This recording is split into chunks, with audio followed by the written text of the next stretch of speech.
দ্বিতীয়বাৰৰ বাবে আমেৰিকাৰ ৰাষ্ট্ৰপতি হিচাপে দায়িত্ব গ্ৰহণ কৰাৰ পাছত প্ৰথমবাৰৰ বাবে মাৰ্কিন কংগ্ৰেছ সম্বোধন কৰিলে ডোনাল্ড ট্ৰাম্পে।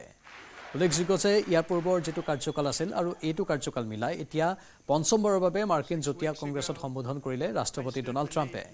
মাৰ্কিন যুটীয়া কংগ্ৰেছত কৰা প্ৰথমটো সম্বোধনতে ট্ৰাম্পে ভাৰতকে ধৰি অন্যান্য দেশৰ ওপৰত অতিৰিক্ত আমদানি শুল্ক আৰোপ কৰাৰ কথা উল্লেখ কৰে। 2 এপ্ৰিলৰ পৰা আমেৰিকাত ভাৰতৰ আমদানি শুল্ক বৃদ্ধি পাব। ট্ৰাম্পে ভাষণত উল্লেখ কৰা অনুসৰি আমেৰিকায়ো ভাৰতে আৰোপ কৰা আমেৰিকাৰ আমদানি শুল্কৰ অনুৰূপ শুল্ক আৰোপ কৰিব। কেৱল ভাৰতেই নহয়, ইউৰোপীয় সংঘ, চীন, ব্ৰাজিল, মেক্সিকোই আমেৰিকাৰ ওপৰত আৰোপ কৰা আমদানি শুল্কৰ অনুৰূপ শুল্ক আমেৰিকায়ো দাখিল কৰিবলৈ সাজু হৈছে। মাৰ্কিন কংগ্ৰেছত ট্ৰাম্পে ক'লে, দশক ধৰি সমগ্ৰ বিশ্বৰ দেশসমূহে আমেৰিকাক বঞ্চনা কৰি আহিছে। এতিয়া আৰু তেনে হ'বলৈ দিয়া নহ'ব। বিশ্বৰ প্ৰত্যেকখন দেশেই আমেৰিকাৰ ওপৰত বৃহৎ শুল্ক আৰোপ কৰি আহিছে। এতিয়া আমিও একেই নীতি গ্ৰহণ কৰিম। ভাৰতৰ নাম উল্লেখ কৰি ট্ৰাম্পে ক'লে, ভাৰতে আমেৰিকাৰ বাহনৰ শুল্ক 100%তকৈ অধিক আৰোপ কৰাটো উচিত হোৱা নাই। চীনেও আমেৰিকাই আৰোপ কৰা আমদানি শুল্কৰ দুগুণ আমদানি শুল্ক আৰোপ কৰি আহিছে।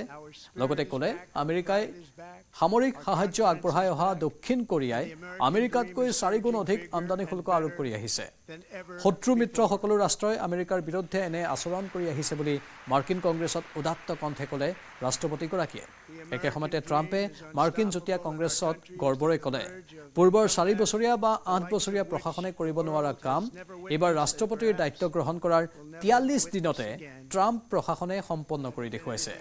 ট্ৰাম্পে লগতে ক'লে, যোৱা 6 মাহত শতাধিক কাৰ্যকৰী নিৰ্দেশত চহী কৰাৰ লগতে 4 শতাধিক সিদ্ধান্ত কাৰ্যকৰী কৰাৰ কথা। This is my 5th such speech to Congress. And once again, I look at the Democrats in front of me, and I realize there is absolutely nothing I can say to make them happy or to make them stand or smile or applaud. Nothing I can do. I could find a cure to the most devastating disease, a disease that would wipe out entire nations, or announce the answers to the greatest economy in history, or the stoppage of crime to the lowest levels ever recorded. And these people sitting right here will not clap, will not stand, and certainly will not cheer for these astronomical achievements. They won't do it, no matter what. Five times I've been up here. It's very sad, and it just shouldn't be this way.